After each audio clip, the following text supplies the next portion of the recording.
Tapi katanya kakak ini alumni Kristen yang sudah lulus baca Kejadian sampai Wahyu. Coba baca Lukas 1 ayat 31 sampai 32. Malaikat saja mengakui Yesus sebagai anak Allah. Ayundara, thank you. Jangan nyesal ya. Jangan nyesal, habis ini ku terangkan apa yang ku baca dan apa yang ku lihat. Oke? Yuk, mari kita sama-sama screenshot dulu baru sama-sama kita baca, oke? Ini dia kan.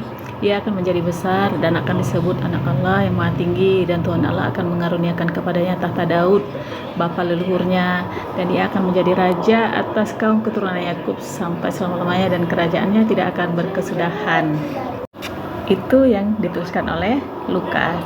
Jadi aku ini bicara sebagai alumni Kristen ya, betul Ayundara, yang sudah membaca Kejadian sampai dengan Wahyu. Jadi teman-teman kita Kristen kenapa memakai perjanjian lama sebagai kitab sucinya tetapi tidak melakukan semua apa yang diperintahkan di perjanjian lama? Salah satunya adalah karena mereka percaya kedatangan Yesus sebagai Tuhan, sebagai juru selamat itu sudah dinubuatkan di perjanjian lama ini oleh para nabi-nabi. Dinubuatkan, diprediksikan ya, artinya seperti diramalkan. Tapi menurut keyakinan teman-teman kita, diramalkan itu beda dengan dinubuatkan. Diramalkan tuh sama orang-orang biasa gitu, tapi kalau dinubuatkan, diprediksikan oleh nabi, seperti itu ya kan. Tapi intinya sama sih kalau menurut pemikiran aku, memprediksikan gitu ya kan. Nah, kita lihat nubuat Nabi Yeremia tentang ayat ini. Kita lihat kontradiksinya, cinta.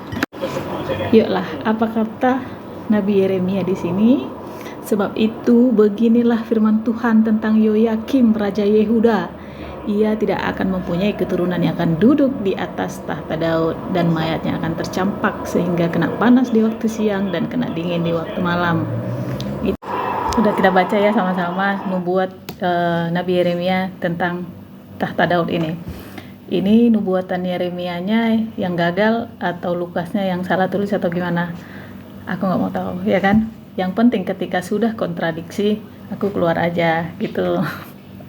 Masuk nggak? Yalah, jadi kita saling menghargai saja. Aku di sini dengan keyakinanku, dirimu di situ dengan keyakinanmu. Dan satu hal yang ingin ku sampaikan, yang sangat tidak masuk akal bagi diriku adalah ketika Nabi bernubuat bahwa akan ada Nabi yang akan datang, itu sangat masuk di akal, sangat diterima. Tetapi ketika Nabi bernubuat bahwa akan datang Tuhan, nah itu dia yang parah, bahaya tah. Thank you.